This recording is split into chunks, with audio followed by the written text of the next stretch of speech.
Hello, my name is Simon Preston and I'm going to provide some statistics on the last time an English player was the top scorer of the Premier League.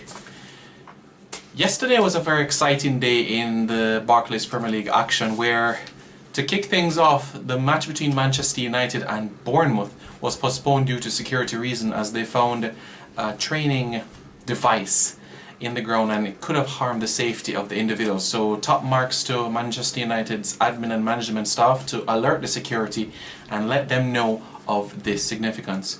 Another thing that happened yesterday, we see Arsenal finishing above Tottenham Hotspur for 21 seasons in a row now. It must be really hurting for if you're a Spurs fan. So, but an interesting to come out of that, of the season you could say, is that an English player is the top scorer of the Barclays Premier League. Who is that? That's none other than Harry Kane. Harry Kane scored 25 goals this season for Tottenham Hotspur. Many people were saying this could have been a one-season wonder after he scored 21 goals last season in the Premier League. Many were saying that Spurs needs more than just Harry Kane as a striker, but he proved to do the damage. And even though Spurs brought in the Korean international Son to add a bit of backup, you could say, to Harry Kane showed that he is a quality striker. And Arsenal fans will always say he's one of our own, but he's a Tottenham player. And he really propelled Tottenham this season, pushed them into the top four, and now they'll be going into the group stages of the Champions League. Very, very exciting times for this club. So, providing some information on the last time an English player was a top scorer in the EPL. Before we do that breakdown of tidbits and information on that, just want to go through the top scorers for this season. As I said, for Harry Kane, he scored 25 goals and 21 goals last season.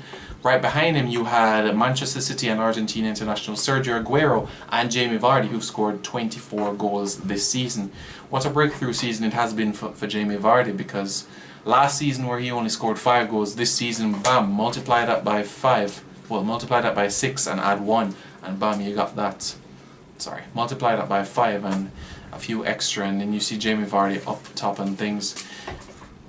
What a turnaround it has been for him, you could say, because going from conference and semi-pro football and in a matter of years to Premier League football, playing amongst the cream of the crop, you could say, and being a Premier League champion.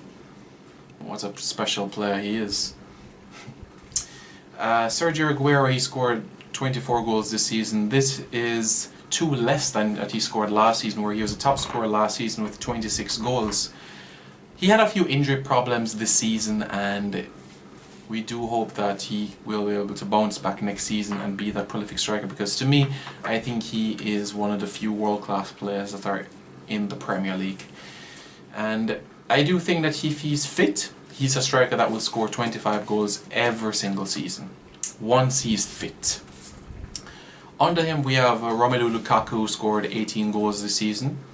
A fantastic player for Everton this season. Part of that trinity of players, John Stones, Ross Barkley and Lukaku, the 3 young players who came out and had some sturdy performances this season. And if Everton were to lose all 3 this season, then it would be sad. But they now have a new owner, part of it, Moshiri, and let's see if they'll be able to get in some quality signings, or maybe even the new manager. Will it be the current one they have now? Will it be Frank de Boer? Will it be Pellegrini? Will it be Mourinho? Those are some names that have been thrown into the hat, so we'll have to wait and see how that goes. Riyad Mahrez, breakout player this season. From last season we could see the type of player he was. Very crafty, and he added that bit of guile to Leicester City. He's showing that $400,000 was really a bargain that he came from France with, you know, scoring 17 goals this season, and also his assist figures were in the double digits as well. So, for me, best player in the Premier League this season. Behind him with 16 goals, Olivier Giroud. 16 goals, and last season he scored 14. Behind him you had Jermaine Defoe, 15 goals. Igalo as well, also with 15 goals, the Watford striker. Troy Deeney with 13 goals, and also Alexis Sanchez with 13 goals, and he scored 16 last season. So he had some injuries as well, and he missed quite a number of games. But Alexis Sanchez, a wonderful player, fantastic player. So Harry Kane's achievement, what does it mean? He now joins a group of English players who were the top scorer in the EPL, and that is talking since 1992, the Premier League, where he has joined Teddy Sheringham, Andy Cole, Alan Shearer, Chris Sutton, Dion Dublin and Michael Owen as other English players who were the top scorer in the Premier League. Teddy Sheringham scored 22 goals in that 1992-1993 season, and most recently we had also, in addition to Michael Owen, the last one, Kevin Phillips. He scored 30 goals for Sunderland in the 1999 to 2000 season for Sunderland. 30 goals in 36 games. Purple patch of form that he had. So I've provided some tidbits. I have some tidbits now for you to provide on this sort of achievement that Harry Kane has, because it has now 16 seasons since that an English player has been the top scorer of the Premier League, and this is remarkable because you think about the number of foreign players that are in the league. 4 out of every 10 players in the league are English, and 6 out of every 10 are overseas foreign players, imports to the league, you could say. And it's very, many people were saying it's highly unlikely that I would say an English player to be the top scorer again. Many would say that, oh, it's going to be a player like Fraser Campbell that was going to go and break through just like that, or Danny Welbeck. But interesting to note for Harry Kane, he scored 25 goals this season. The last English player to score more than 25 goals in a season, Wayne Rooney. 27 goals in the 2011-2012 season. He didn't win the Golden Boot that year, but it was quite a remarkable run that he had as well. Robin van Persie was the top scorer that season with 30 goals. So the last time an English player won the Golden Boot, here's some information that I have for you. 1. The last time an English player won the Golden Boot, Leeds United qualified for the Champions League after finishing 3rd in the table. Quite remarkable, isn't it? Look what has happened over that 16-year period. Leeds United went to the Champions League, then went to the semi-finals.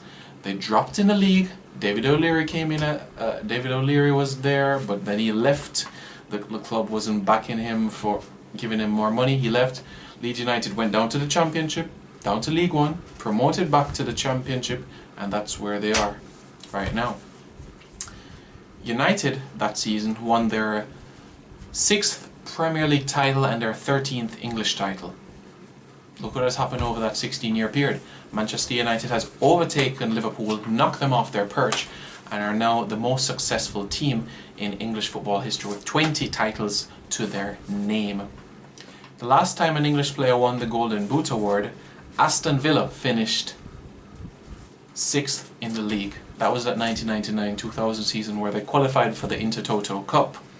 Yes, recently Aston Villa has finished highly, especially under Martin O'Neill, where they did finish 6th in the league.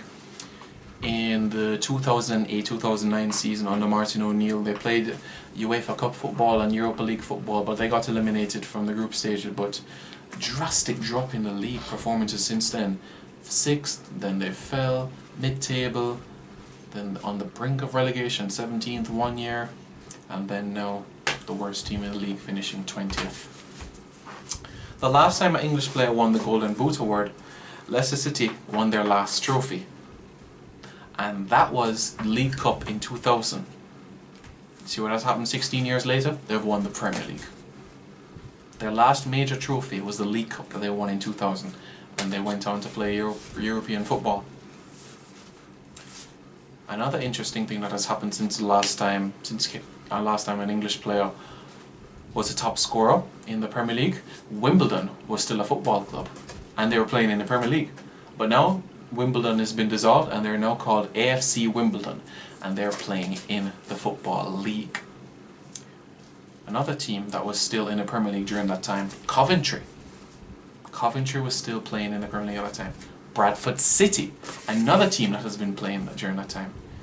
Gerard Houllier was the manager of Liverpool the last time an English player was a top scorer in the Premier League. Can you imagine that? Gerard Houllier. And remember, the season after Kevin Phillips was the top scorer, Gerard Houllier helped Liverpool to win the treble. Not necessarily the treble of the Premier League, the FA Cup and the Champions League, but the treble in terms of the UEFA Cup, the League Cup and the FA Cup. Another team that was in the Premier League the last time an English player was a top scorer, Sheffield Wednesday. Can you believe that? Sheffield Wednesday. Some other information about this is the last time that, well, not necessarily, yeah, the last time that an English player was the top scorer in the Premier League. Since that period of time, Brazil won their 5th World Cup title, Italy won their 4th, Spain won their 1st title, and Germany won their 4th title. Can you believe that? So we've had 4 different winners of the World Cup since then. Amazing stats, isn't it? The last time an English player was the top scorer of the Premier League, that's when Trinidad and Tobago won their a year later, that's when the last time Trinidad and Tobago won their last Caribbean Cup title. Trinidad's last Caribbean Cup title came in 2001. And you see what has happened since then? Almost 2 decades later, they haven't won it back. They're sitting comfortable on 8 titles. Jamaica were on 2. And in the matter of 15-16 years, Jamaica has won 4 Caribbean Cup titles, and we've been pushed up to 6. So the gap is getting tighter and tighter. So Jamaica could overtake them for the most Caribbean Cup titles very, very soon. I hope you've all enjoyed this video. My name is Simon Preston on these statistics. Let me know in the comments below if there's any more statistical information that you'd like me to do, any videos, tidbits where that is concerned since the last time this happened or that happened, or any statistical information that you would like in relation to any footballing event or anything like that. Not only statistics, but also player analysis, coaches analysis, tournament history. I can provide that sort of information to you all. I hope you all have enjoyed this video. Let me know in your comments below, and don't forget to subscribe to my channel as well. Thank you.